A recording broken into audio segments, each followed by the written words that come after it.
Hello, welcome back to the David Watson podcast.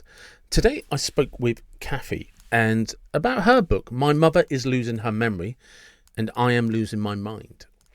Kathy started looking after her mum when her mum started getting Alzheimer's, and it's becoming a more and more common story with more and more more and more questions, and maybe not as many answers as we'd like, but it can be difficult, and Kathy has an amazing pragmatic approach and a fantastic blog for anybody that wants to know more. And I hope you enjoy the episode as much as I enjoyed talking to her. Hello, welcome to the David Watson podcast. Although we have had a very long and interesting chat already, putting the world to rights in our own little way. But how are you doing? Well, fine, thank you. You're talking to the audience. I'm sorry. No. This is recorded and it'll be uploaded at a later Okay. date. Yeah. Okay. So, but I'm yeah, glad to no, be here. I just referenced the fact that, because for people that regularly listen, they'll know that, I do a countdown, reintroduce you, even though often, like you and we've been talking for nearly 30 minutes already. And then it's like, oh, yeah, we probably should actually talk about why you're here today, which is, obviously the book and your experience with your own mum. But yeah, so I just kind of do this introduction thing, because that's just what we're supposed to do, really. And then I often talk about it because I just make up the rules as I go along. But before we get onto the book, what just where were you born and raised? I was born and raised in California, in Southern California. Southern California. And what was that like Southern, back then? well, I was raised in the 50s. It was, Nice. um, yeah, my father left for the war the day after I was born. And so we came, he came back, and it was just very, very much 50s era. My mother stayed at home, and we had one car. If my if my mother wanted to use the car, she'd have to take my father to work. Another thing that I remember is uh, paying bills every month. My mother would take us around to the electric company, the gas Yeah. company. We'd pay the bills. There weren't checks back then. And my sister and I walked to school. We didn't walk a mile, but we walked quite a distance to school by ourselves. We weren't Yeah. we weren't afraid back then. And yes, it was really. And then in school, it was the girls wore dresses. Even up through high school, we were wearing dresses, and it was people talk about. They laugh and say, "Oh, the good old days, the 50s," but it was good. You Yeah. know, people uh, treated each other better, I think. Yeah, I agree. Um, yeah, it was really a good time to be, brought up, I think. No, I agree. I think I always talk about. So I'm 50 and I was born in 74, and Yeah, I always say that it's not that it was easier, but it was simpler, right. and that I think for me, my own thing. I think the 80s was probably the last great decade. I think the 50s, 60s, 70s, and the 80s was a brilliant time to be alive. Technology was emerging, but then I think Right. once we got into the 90s and then the internet came along, I think that That's true. just changed everything, good and bad. Yes. Without the internet, I wouldn't have the pleasure of talking to you today. But there was Right. something about, yeah, I think the 50. I think because of the World War One and World War Two, I think people in the 50s had a great more appreciation for life, That's true. and Right. had a greater grounding in what was really important. Yeah. And I think now with technology, it makes us further apart. The human interaction is not as great. No. Um, No, no, no, it isn't, and I think it's the simple things. I mean, you just said something absolutely which just blew my mind with nostalgia, because I remember doing this similar thing when I was a kid. You went somewhere to pay your bills, Right. whereas now it's just all automatically done, and you can't even talk to somebody. Whereas once upon a time, every month you went round, knocked on the office door, went in, paid, got a receipt, and if you were a regular customer somewhere, people knew you. Everybody knew in the community knew you. There was kind of Right. some subconscious investment in everybody because you all kind of knew you had a connection somewhere. And Right. that thing, like you say, is you'd go around with your mum once a month around to all the different utilities companies and pay your bills. We used to, I think if I remember correctly, we used to either go to the bank or the post office, and occasionally, but I do have these memories as a child, exactly the same as you, where you would go somewhere to pay your bills. And Yes. yeah, Yeah. it's whereas now you just go online, and if there's a problem, you're lucky if you can even talk to somebody on the telephone. Right. Right. Yeah. Yeah. It's Yeah. yeah, Yeah. so With Dell, you don't have to do much of anything. Just go from bank to bank. yeah, Yeah. yeah, no, it's absolutely, yeah, different to two such different worlds. Just not even sort of yeah. There's when I think about it like that, I can't even feel the connection anymore.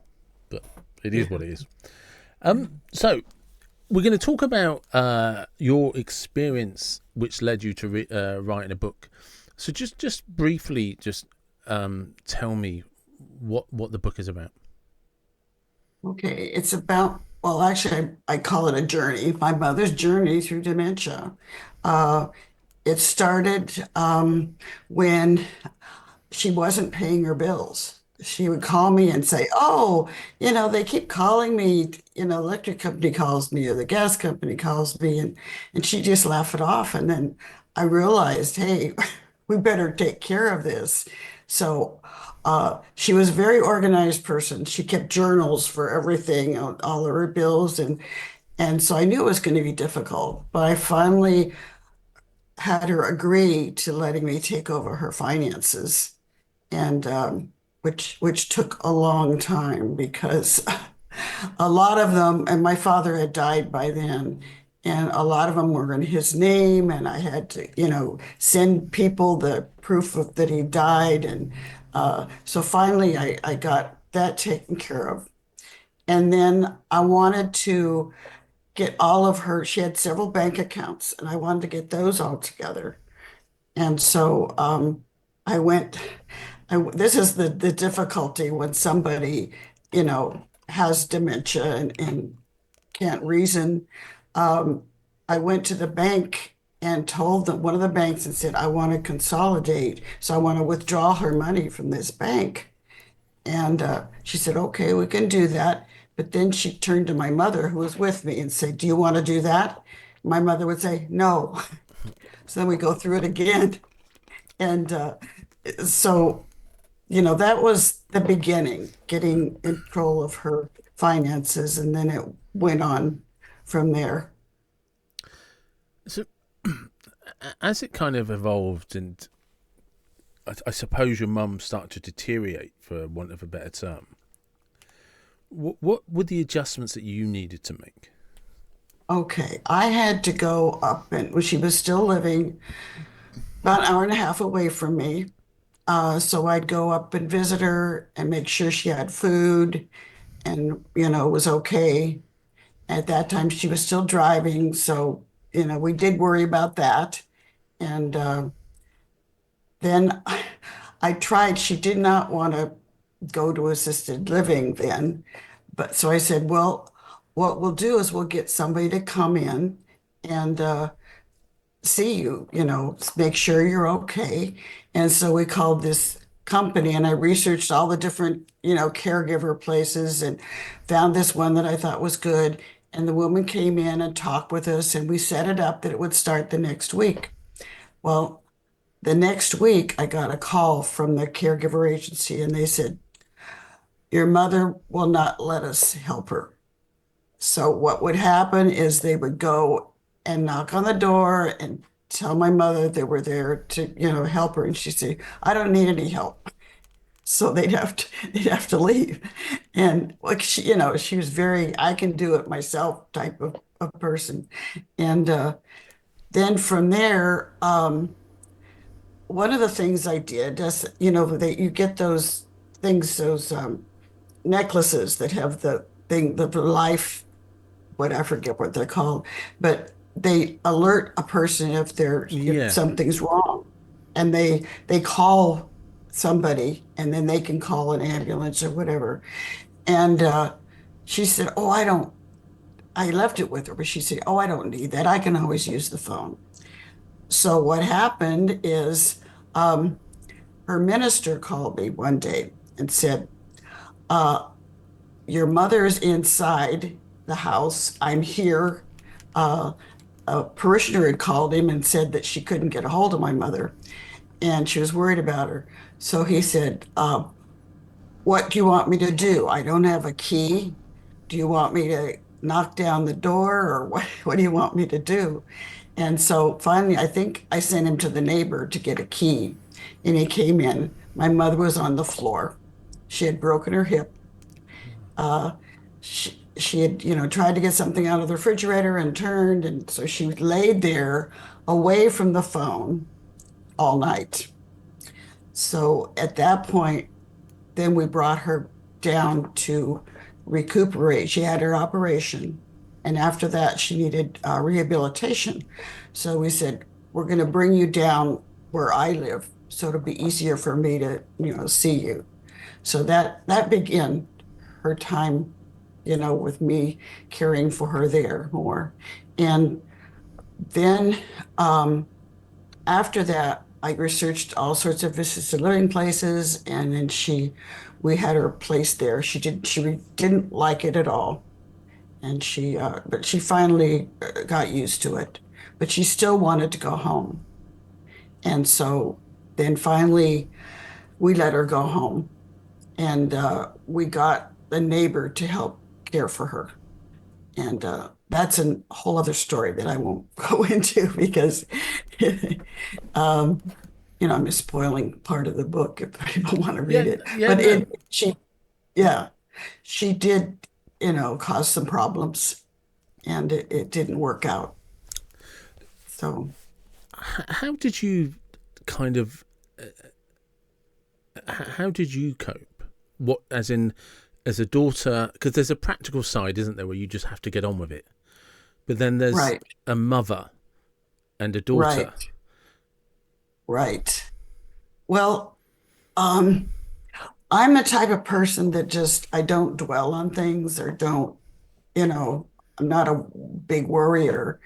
So it wasn't too difficult for me to just say, I've got to do this. If just something, I have to go see her um, every once in a while. And but I think you have to learn how to deal with them because they can be very argumentative. They can hallucinate.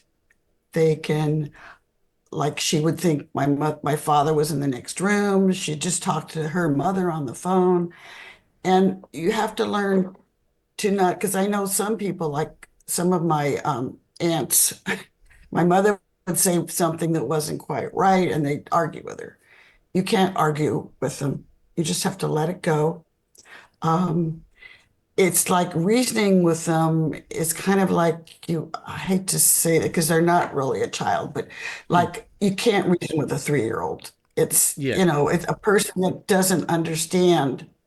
You can't reason with them. So you just kind of let it go. And you treat them like you would treat them if they didn't have the problem. But like your conversations, they might repeat themselves. You just have to let it go. Try to veer the conversation in another area.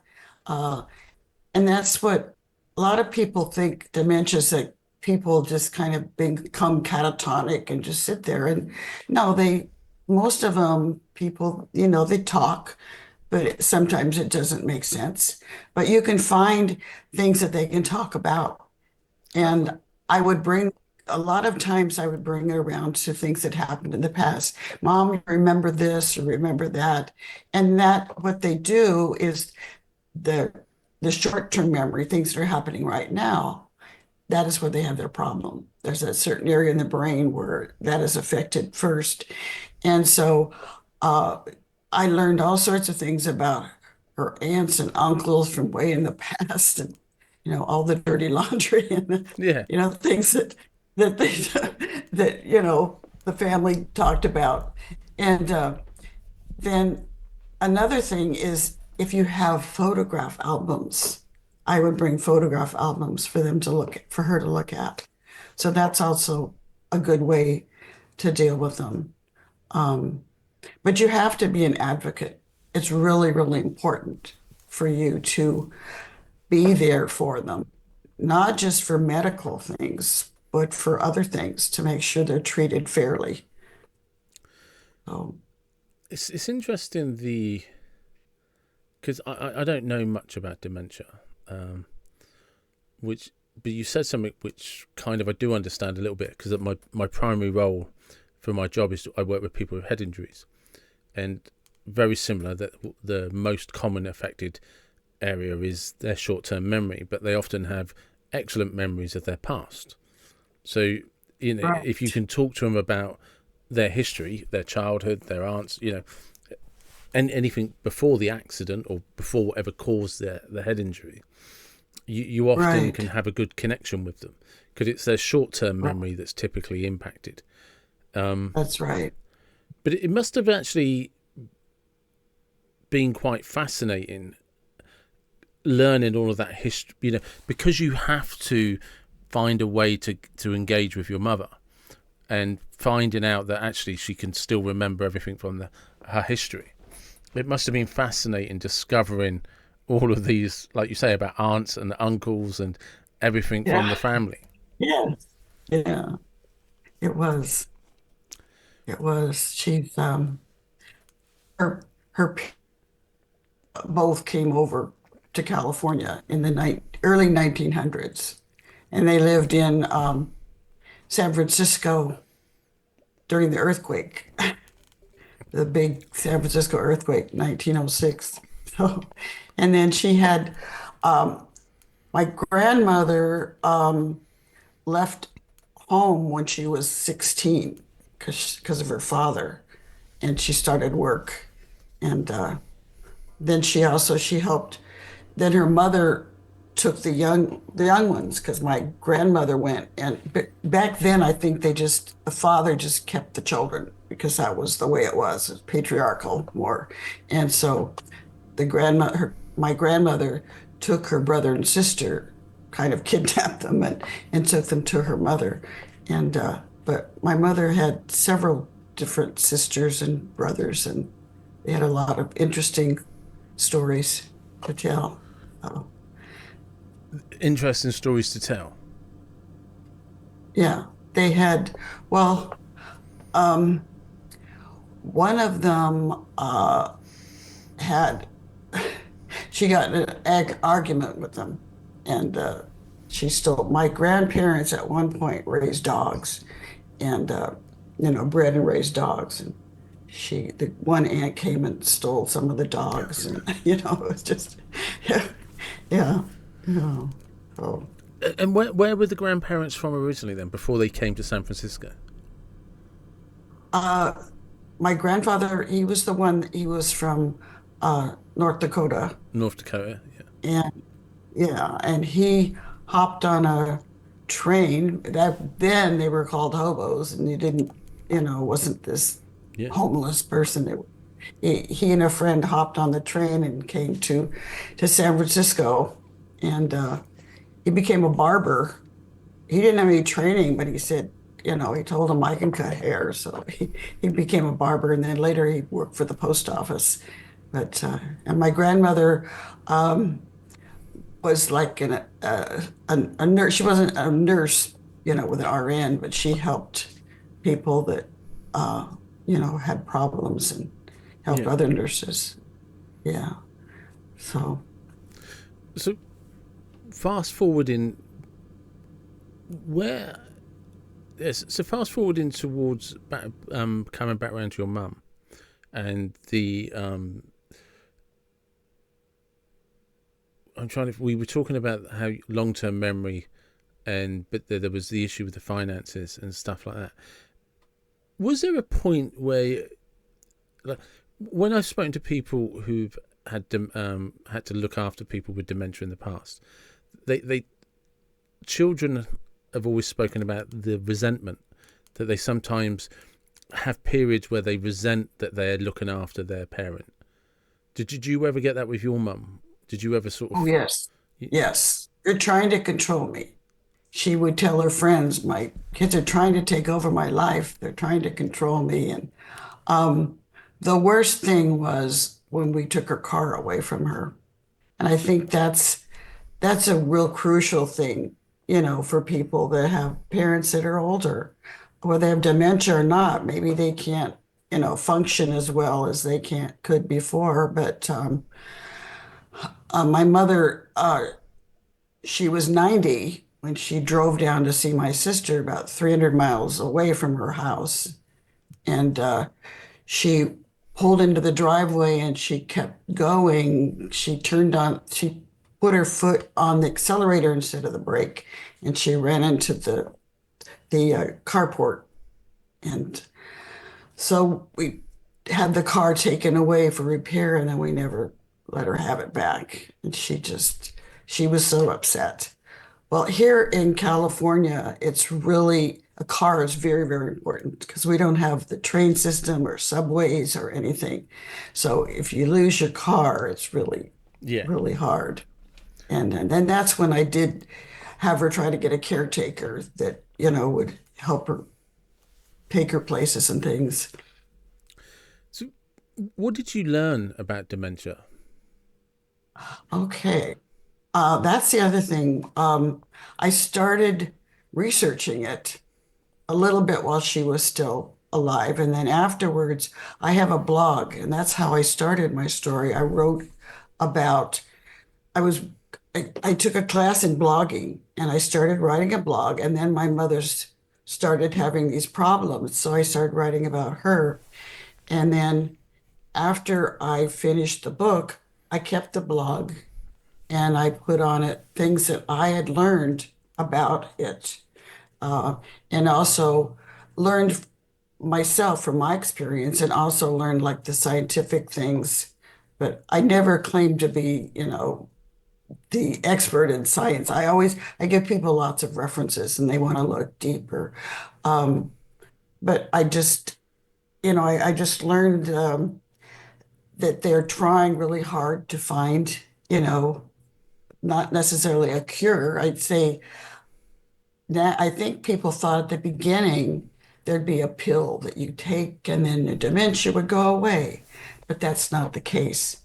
What it is I think people recognize this, your brain cells are dying because your the synapses between the neurons are getting clogged. And what they're doing is they're trying to find ways to either unclog them or keep that from happening. And this is what's amazing. There are scientists, usually think of your own country, but there's scientists all over the world that are looking into this and trying to find ways to stop this. The plaques, they're called plaques that get in the way of the synapses, to try to find ways to help this. And they collaborate, Okay. which is really important. And if they can, not put away their egos and say, "Yeah, I discovered this," but work with each other. And this is in the United States itself, we have 33 different laboratories that are working on dementia. And the government pays money. I don't know about other countries that Mm. probably do the same thing. And when I started my blog, this was amazing. I heard from people in the United States from different places, and also people from other countries. You don't seem to think, as I say, you think about your own country, but you don't seem to think this is a worldwide problem. What's happening is we're getting such good medical care that we're living longer, and we're living longer, then this is probably the final thing that can go is your brain. We're able to help with other diseases and fix our bodies, if they're broken in some way. But your brain is something that we still haven't been able to stop these things from happening. So I didn't know that you wrote a blog. Um, when did you start writing the blog? Oh gosh, in about let's see, 20, let's see, 2012, I think it was 2012, 13. So that's when I started, when my mother started having 12. Yeah, I think 2013. And yeah, it's kathybjork.com. And that really, you know, I hope people read my book because they will get an idea of what it's like day by day for a Mm, person that has dementia rather than just like a list of symptoms. Uh, but the blog, I have, information. I've got pictures of the neurons, yeah. which I think were interesting. And in fact, when I do my talks, it's like making connections. It's that. So then I also have tests that you can give a person. But the thing is with the test, one of them is a clock test. You have them draw a clock, put the numbers in, and then tell them to show a certain time. And I know a relative of mine, unfortunately, he had trouble even getting the numbers in the right order, and that's kind of a way you can tell that they're having problems. It seems like for a lot of people, like with my mother with her bills, numbers are a big problem at the beginning. Oh, right. They have trouble with numbers. And but other things I have are things I've learned, like how to treat a person, and what to do with how to get ready for a person that is having either dementia or another thing. Because as we age, a lot of times we might be incapacitated, and our loved ones, our children or our relatives, might have to come in and take over things. So it is good to have these things ready. And that's what I've learned, that some of the things my mother didn't have, as I say, she was very organized. So I did know where her banks were. But I had power of attorney. These are things you need to get from an older person. Mm. And as I'm aging now, I'm doing these things so they'll have them ready for my children. You need to get a power of attorney, the HIPAA agreement. So this is what I didn't have. And when I tried to get some of my mother's medical information, I couldn't, and she had to sign for it. But this is the problem, is a lot of times they can't, or she wouldn't. She's so resistant, she probably wouldn't have done that. You need to get the HIPAA. You need to get like any of the deeds, to houses, um, all sorts of things that they need to know, like their electric bills. How are their bills paid? Um, and they're just these things you really need to get together, and you need to sit and talk with your parent and say, I'm doing this not because I'm nosy or because I want to take over. I want to have this available so it'll be easier for you, because I care about you. And this is a way I can support you better. If I have these things that, I can help you with ahead of time and know where they are.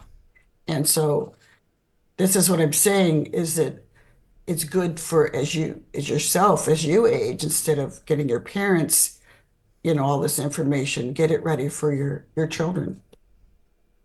Yeah, I mean that must be difficult, isn't it? Because you I think the problem with anything like that is when you feel healthy, when you feel that everything is fine. It's like, well, Yes. I don't need to do that. I'm okay. And Hmm. I think one of the thing that is an issue is people think they recognize, I will know when it happens to me. Yes. And, Yeah. like, I'm sure if you'd have had a conversation with your mum 20 years earlier, she'd be like, oh, yeah, but when it happens, we can deal with it then. But Right. Right. do you think there was ever a point when your mum knew that she had dementia? That's usually a person. I'm not sure Mm. exactly. I know they see the world as very confusing. Um, I think she knew something was wrong. I don't know that she would label it because they say a person, one of the ways to tell if a person uh, has dementia, if you're worried about it, because when I talk with people, a lot of times they are start worrying about themselves. Yeah, yeah. Like, forget a word. Oh, am I getting? I mean, it used to be you'd kind of laugh about it. I'm getting Alzheimer's, but there's different things. You can forget a couple of words, but it's if you forget a lot, Yeah. if you have trouble even having a conversation, uh, or if, like for driving, if you get mixed up sometimes when you're trying to find a certain place. But if you have trouble getting home, I mean, that's There. the problem. Uh, and I think the only one time that she did realize that she didn't remember is she couldn't remember how my father died. Yeah. So I sat down and talked to her because she took care of him. He had cancer and she took care of him. So, I sat down and told her. But yeah, if they can, this is what I tell people if they're worried about it. If you remember you forgot, you're okay. Yeah. If you forgot, then there's a problem. Uh, It reminds me, you said something then about people kind of are asking questions, but I think sometimes what we don't like to admit is I'm not worried about my parent. I'm worried it might happen to me. And yeah. I want to know what the answers is. And I realised this for myself. I was talking to a school friend of mine on my podcast, and the guy that I've known the longest, and he has terminal cancer. And he and I are talking about it. And halfway through the podcast, I had this realisation, which I said to him on the podcast. I think I'm only asking questions because if it happens to me, I'm hoping you'll be able to tell me what the answers are.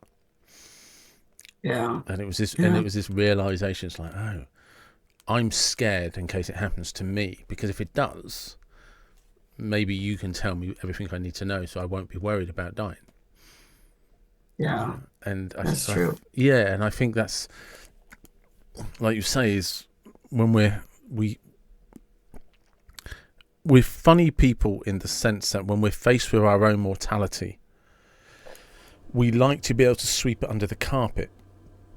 Yeah.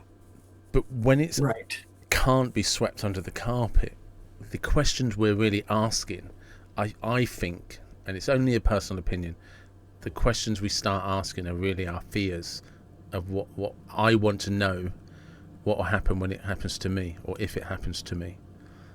So Yeah. I can imagine a situation where, say, I'm reading your blog because something's happened to one of my parents, and Oh, I'm projecting that I'm researching for yeah. them, but actually I'm looking after myself, even if it's subconsciously. I think there's just Right. Right. a fear that Hmm. we because we tend to only face our fears when we can't avoid them. Right. And I think that when we see something with our parents, we start to become fearful because it's interesting. When you're a child, your parents seem immortal. They're strong. They protect Hmm. you from everything. And then there's that point when you realise yourself as you get older, oh, they're just adults, and I'm an adult now, and I'm the same. And then you kind of see your parents. There's a point when I remember I must probably been in about my 20s, and I started to see just the decline of my parents because they were getting into their 50s versus my Yeah. memories of them as a child when they were in their 20s. Because Right. I'm now Right. I'm moving, but now I'm seeing, now that I'm 50, I'm seeing the same decline that I saw in my parents, and it's just like, Oh, yeah. And of course, I look at my parents and I'm like, oh, I'm not sure I like this path because yeah. it's starting to head downhill. No, Yeah. and Yeah. it kind of brings out, if I dwell on it, it can bring out these irrational fears because Yeah. I want to be as youthful as possible for as long as possible, like everybody. None Right. of us. Go on. Or you start to look like your parents, or you find yourself saying the same things that Yeah, they did, or something like that. Yeah. there's pictures of my grandfather, my mum's dad, and he would be about 60 in those pictures, and Uh-huh. he and I now are almost identical. Oh. And yet, when I was younger, you wouldn't, because I'd never seen any pictures of him when he was young. But now I look at pictures of him, and he's say 65, and it's like, okay, that's Yeah. where I'm going. Yeah. Because you can see it. I can see, you can see the similarities between the two of us. Right. You know, but so what how come you carried on writing the blog?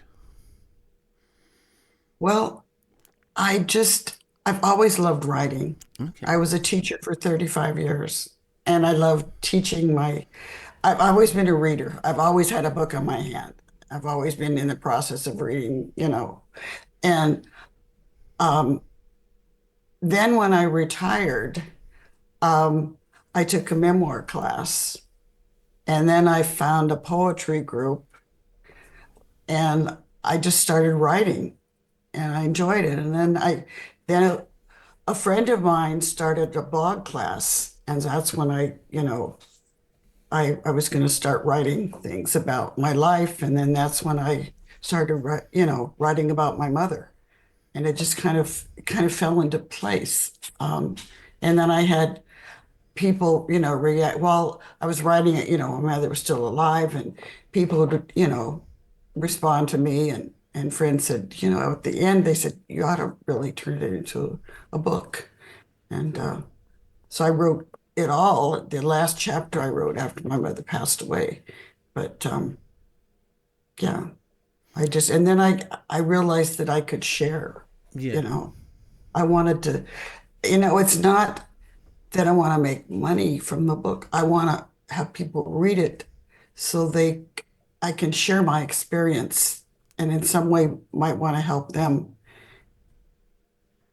Well, because So, that's, I mean, because I'm assuming that's why you're still very much involved with the blog and research and sharing experiences and talking about it. Is you seem to be driven to just continue this journey of how dementia affects people and sharing the right. experiences. Right. It's still, what happened is that I started to try to market myself a little bit. Mm. And it's hard when you write a book. It's not, people aren't going to just buy it right away. No, You think your friends are going to tell other people. No, that doesn't no, it doesn't necessarily happen. happen. Yeah. Sometimes, they're jealous and they don't want it. Yeah, Anyway, um, so I started to market it a little bit, and then the pandemic happened. yeah. And so I didn't, do anything. Um, and so then a few years went by, and then I realized, it's still relevant. I looked at my blog and I updated it a little bit, and I realized they still haven't found, the cure. And more people I knew had dementia. Um, so I thought, well, I can still go out and talk to people and let them know, about my blog and if they want to read my book. I mean, I do have some things in that too, also some references. References. When you say references, what do you mean? Well, like if somebody wants to know more about uh, a certain scientific article about dementia. I went to it a little and through it a little bit, but if they want to know in more detail, studies that have been done, um, and different things like that, um, that they can go to it. Yeah. And then the caregivers. There's a couple of where they're caregivers that share with each other. Yeah. When as your mum, was there kind of like was it a gradual kind of regression as your mum was going through dementia, or did it kind of just drop off a slope Yeah. very quickly? No, it was gradual. Thank goodness my mother still recognized us. A lot of times people, they don't recognize their relatives, but she recognized us. But she did gradually, get worse. Um, and that's when she hallucinate and she sometimes they get paranoid, have paranoia. She would hide things. And that's another thing. Let them do it. Don't say, "Oh, don't hide that, Mom." Yeah. Just how will you? Just I would have to go over, and when we were ready to go somewhere, I usually tried to take her to lunch every week, and we'd get ready to go, and I'd have to find her purse. She'd hide it in the closet. One time I found it under the bathroom sink. I mean, it's just those things you just have to let go. Did you notice any patterns to things that made it worse, or things that seemed to improve it, or She, I think when she was around us, yeah, better. Um, but she did the final assisted living place that she lived. Uh, she did kind of make friends. It was interesting that these three women sat together and they probably didn't make sense, but they would talk about what they were eating and things like that. Um, but I'm trying to think if she really felt good when she was at home, yeah, but we finally had to sell her house to pay for the assisted living. This is the other thing. It's so, I don't know about other countries, but we need to, as our population's aging and the young people aren't having children as much. And so the working population can't just contribute. mm, So it helped the older people. But like assisted living, like right now, if somebody's in assisted living, it'll pay for all the medical bills, but it won't pay for their stay there. And I don't know how it is. You know how it is there? in the UK, crikey, I think in the UK, if you own your own property and you have to move into care, the government will take your house and sell it. Oh, they will sell it. Yeah. Well, I think And then you have to sell it, but if you don't, they'll compulsory order it. Do you know what I mean? okay, so what about paying for the assisted living when you're staying there? Who pays for They'll that? take the money off you. Now, if you have no assets, it's free. Really? Yeah. So if you have no assets, it's free. You don't have to pay anything because you got no money, and you can go Oh, into a care home. But if you have to be put into a care home and you have assets, i.e., you own your own house, uh-huh. your house will be sold for you, and the Okay. money will be used until it runs out, and then once it runs out, it's paid for by the state. Ah, okay. But if you have, Well, I that's think, kind of what we did on our own. We sold the house and yeah, that's what, you can still sell the house on your own, but yeah. you're not, just for a number. Let's just say the house is worth 250,000. Okay, you're allowed to sell it, Yeah. but you will be billed every month Uh, to pay for the parents, the care costs okay. until that money runs out. I think you're allowed something like 23,000 in savings, and Okay. but if you try to sort of pretend that, oh, I only got 200,000 for it, no, no, no. it's not going to work. And if you refuse, they'll just seize the property and sell it on your behalf. So, but yeah, that's. But you can get around it by putting your assets in trust, or giving your assets to your children before it happens. But I think you have to do it for like 7 years before something happens. You can't once you're already deteriorating. Well, I think it's okay as long as you do it 7 years before the state has to pay for you. But if you've got no money, you'll go into you can go into a state care home.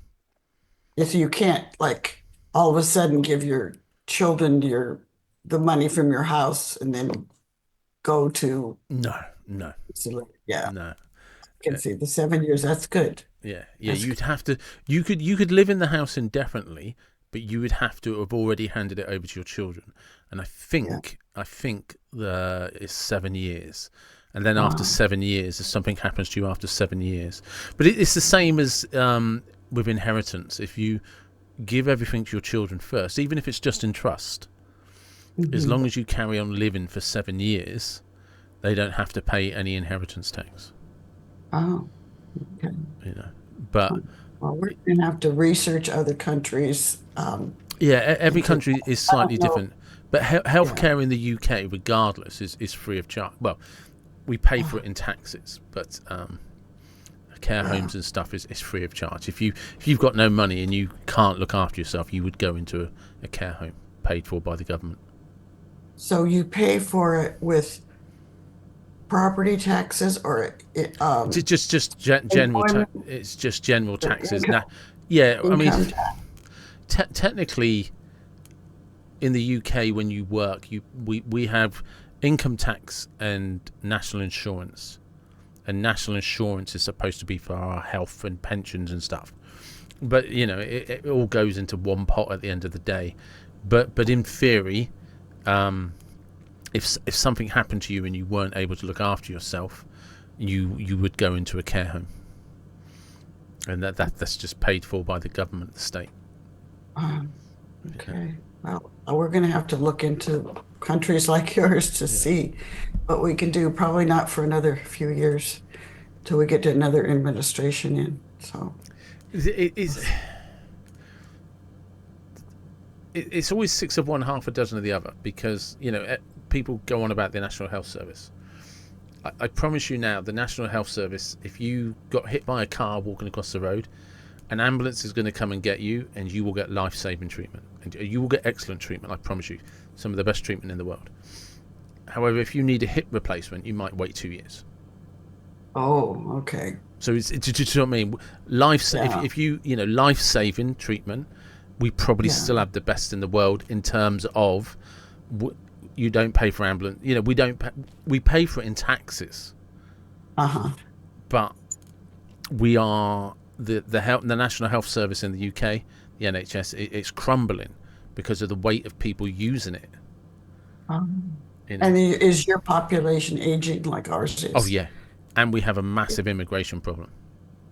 Oh yeah. Now if somebody comes and immigrates there, they're automatically put on the. Well, we have a policy that if somebody needs healthcare, they get healthcare. Oh wow! I think it's the same in Canada. Yeah. My sister got in a car accident in Canada. She got really, really good care. But I have talked to Canadians, and they have said the same thing that you have about a waiting period. Yeah. So, because I said to you, before we started actually doing the podcast, when I was talking to you, I said to you about when I was in California, my friend broke his toe. We went into the hospital in Santa Barbara, I think it was. It was either Santa Barbara or Santa Monica. I think it was Santa Barbara. And he got seen within half an hour. An hour and a half later, he came out of a big boot on his foot, all his medications, where that could happen to you in the UK, and you go to what we call A&E, accident and emergency. You might wait a day for an X-ray. Yeah. Do you know? But he probably got a big bill too, did he? Well, he had health insurance, because we were in America. Oh, we're in America, so we knew to get health insurance before we flew over. Okay. All But so right. it's and this is the thing is if you can afford the health insurance, America is probably a very good place to live. If you can afford the Mhm. health insurance, Right. you know, we have an amazing system in the United Kingdom called the NHS. It was started in 1953, and the idea was to provide medical care for people that couldn't afford it.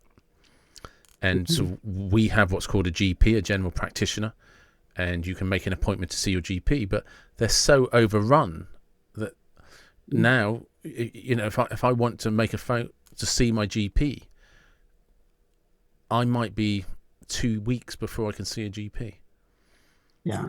Because they're Yeah. just overflowing with people that need medical treatment, or and because we go there for. If we some people go down because they got a cold. Some people, I'm getting headaches, and then you go off and do Mhm. tests. And like I said, it's a wonderful system, but it comes at a price, and we pay a lot of money for it in taxes. Now, do you have health centers where you can just go in, walk in? We have walk-in clinics, but you're Yeah. only supposed to use them. We have two types of system. We have a walk-in clinic where you're allowed to go because it's kind of like a medical emergency, but it's not A&E where you need Mhm. actual hospital treatment. So you'd Mhm. go there because you haven't been able to get a GP appointment, but you are supposed to get a GP appointment. But we do have walk-in clinics, yeah. But they'll always be busy as well, and they're only open in the evenings when doctors' surgeries are closed. Well, I think what happens a lot of times if we have a problem, if we're sick or something, we call our general practitioner and he's booked up, so he will refer us to the clinic Yeah, and we go there when we're sick. But for like a wellness exam, that's a lot of times what he's booked up with. But I always think it should be the reverse. mm, We should go to a clinic for our wellness, and yeah. then the doctor's free to see the people that are ill or that have, a real problem. Um, And we don't you pay know, for our medications either. We pay a tiny fee. oh gosh, yeah. Yeah, I know I was in Italy this last summer, and I'd forgotten some pills mm, that I needed. So I called the pharmacy over here, and they said, no, we can't send the, prescription. And so this person said, why don't you just go, this is in Italian, said, why don't you just go in and see what they yeah, say? So I went in and I said I needed this certain type of medication. And they reached in and just gave it to me and said, that'll be $20. yeah. And this is like in the United States, I need a prescription. It would probably be $100. Yeah. It's just, Yeah, I mean, you probably should have technically had a prescription in Italy, but uh-huh, but we kind of. I've had the same thing when I've been in Europe, and you go in and explain to them who you are, kind of prove that you normally get this, but you've forgotten it, and they're like, yeah, no, that's fine because you wouldn't be asking for it otherwise, and yeah. but yeah, all of our medication, all of our drugs is subsidised, but again, Mhm, it's you got to remember it comes out of taxes, mhm, So if if I got prescribed antibiotics or something, I think I pay about £9. You mhm, just pay a set fee, and mhm, that's it. And again, if you're not able to pay because you're below a certain threshold, it would be free. mhm. But it comes out So of about what taxes. percentage of your income would you say is it goes to all your taxes? Oh, so we have two different systems here. We have we have a couple of tax codes. So we roughly about 23 to 25% of your income, your wages, would Mhm. go would be taxed, and then once you earn about above 40,000, I think it is, you're taxed. Everything above 40,000 is taxed at 40%, and then 40% for 40. Okay. yeah, Yeah. um, Okay. I think it might have changed slightly, but it's in and around those numbers. And then you Mhm. have what we call um, council tax, which is, I suppose, similar to state taxes. You get taxed on the property you live in, which is like rates, and depending on how big your property is and what its value is, depends on how much you pay. And that's and then everything like fuel and food and all of that has taxes, but it's always included. Do you know what I mean? It's always included in the price. And the only other thing we have is a thing called VAT. But yeah, in terms of income, if you're employed by somebody, they pay your taxes straight out of your wages every time they pay you, including your national insurance. If you're self-employed, you have to file your taxes every year. My husband and I were both public employees, so Yeah. we already have it. We have good insurance, Yeah. but but it's unfortunate people and they're trying to get insurance, for everybody, but I don't know how successful they're going to be. I think the problem, as an observer who doesn't know all of the details, I think the problem that America has. Do you still have that rule that you have to buy insurance from the companies within your state? I don't think so. I don't know. So you can buy insurance from anywhere in the United States? I don't know. Okay. I'll have to see. Yeah. But I think one of the problems that the United States has in terms of like health insurance is it's just too much of a big industry. There's too much money in it. It shouldn't. I think hospitals and insurance should not be for profit. I don't think. No, I agree. I completely agree. There shouldn't be. Yeah, like a corporation. Just recently, one of the hospitals was taken over by this corporation to run. Yeah. They said it would be more efficient, but it's to make profits. Yeah. Because but the flip side of it is, like, every now and again you get reports coming about the NHS and it becomes so sort of bureaucratic that just ordering stationery, it's like £8 to order a pen because of how many people have to sign it off. Oh, I know. Yeah, and all the middlemen. yeah. This is it. You kind of become saturated in people, just middle managers, and you get a lot of waste that way. And also, there's always the same old thing that when they're negotiating contracts to buy drugs and medications and stuff, we're paying, apparently, as a country, we pay massively over the odds because we're expected to get the best of everything, and they just say, well, if you don't buy it, you're not having it. This is the price. So we don't have that kind of, whereas you couldn't do that with an insurance company. The insurance company would say, well, we're not treating them then. Yeah. So you kind of need that best of both worlds. We need, on one hand, we need a health secretary in the government who will just say to medication companies, that's fine, your medications are banned in this country. We're not licensing them because you're not prepared to sell them to us cheap enough. So we pay massively. Because again, these things would... It's not so much about reducing the taxes, it's just making more money available to... And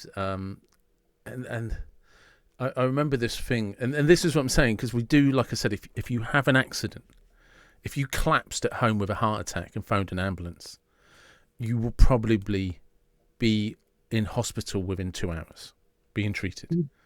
If there's an ambulance available, because we do have problems sometimes getting ambulances because they're just being used, But if there's an ambulance available at the ambulance centre, and I dialed 999, within about 12 minutes there'd be an ambulance at my front door. And that's roughly the same anywhere in the country, unless you live right out in the middle of nowhere, But what was I saying? I've lost track of what I was about to explain, and one of the problems that we have. Because, like I said, emergency medicate, that's it. So they brought in this law quite a few years ago that if you couldn't get treated within, say, 6 months, you could go private and the NHS would have to pay for it. So now you end up with all these doctors that work part-time on the NHS and part-time private. So of course, Oh, yeah, but they used to yeah, work just for the NHS. But then like, oh, actually, I yeah, can get more money working part-time over here. yeah. Oh, Yeah. So oh. no. So, but yeah, we've drifted off a long way from the original topic. I know. Which is, no, but I like that. I like that because it's because, like you say, it's we're all affected by the same things, and every country has a different way of looking at something, and a different way of dealing with it, and Right. but they're problems that we all share. You know, it's ill health and aging is. It doesn't matter how much money you've got; it affects everybody. Right. You know. Yeah. So, Getting kids. just to round up, what would you say to people who are facing that, realizing a parent has got dementia? Well, just, you know, be aware, make sure to get those documents that I said together, Mm-hmm. and just be aware of what they're doing, and be able to step in if you need to, if you, and make sure that you tell them you're there to support them and want to help them. Um, but they probably will be resistant. Yeah. They, you know, they're used to controlling their own life. And yeah, I wanted to say one thing else. Mm-hmm. Yeah, please do. There's called the 6 pillars of dementia prevention. People say, what can I do? What have they found out? Well, the one thing that you can do is what you should do anyway, is to get good exercise, have a good diet, uh, be engaged socially. People that we call them couch potatoes, people Yeah. that stay at home, just watch TV, they're not getting their brain stimulated. Uh, try to learn some new things. Or here we have puzzles we can do, word puzzles we can do in the paper. Yeah. I do those every morning, gets me going. But have some mental stimulation. And the other is get a good night's sleep. And then the final thing, there are stresses in your life, but try to find ways to deal with them, whether meditation or, like, I like to read, I get away and read, or maybe go out for a walk, find ways to relieve your stress. Um, you're not saying this will prevent you from getting it, but they have actually done studies, controlled studies of people that get exercise, because and then I take some classes and we have to, follow the teacher, Yeah. exercise classes. And that's helping your brain, even though I'm using my body and exercising my muscles, it all goes together. So if you want to do something to try to help yourself, you know, think of those things to do. Um, No, that makes sense because it's not the same thing, but it affects the brain. Head injuries and dementia have. I was nearly said like they're almost like cousins in that there's things that connect them. But one of the things that people underestimate about exercise is it increases blood flow to your entire body.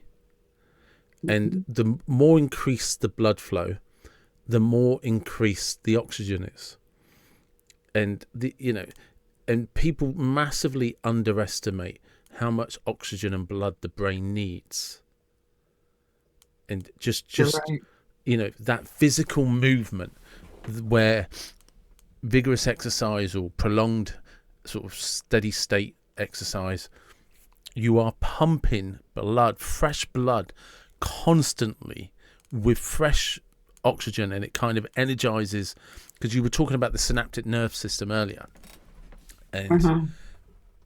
people don't realize how frequently the body regenerates, but you can make it more and more efficient with lots of fresh oxygen, lots of good quality blood.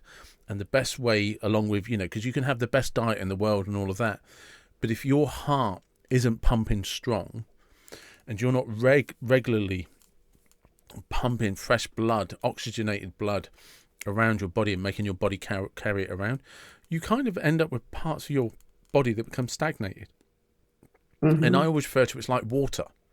If water gets to sit around and be stagnant for too long, it starts to literally go off and become toxic. And exercises is one of the best way to prevent that in your body. Right. Even walking. Yeah. Just walk. Take a walk. Yeah. That's it. And they do have classes like jazzercise is one of the things that I do. I don't know if they do it over there, but they also have ones where you sit in chairs and can walk. Yeah. In exercise, you can, they have different things just keep your body moving, whatever parts you can. Yeah. If you can't, walk, then figure out something else. Because it's important because there's a function in the body of the lymphatic system, which is to take toxins away from the major organs, and the lymphatic system is the liquid inside the body that does that. But it's not controlled by the heart. The heart controls beats to pump blood around. The lymphatic system requires movement to pump its system around.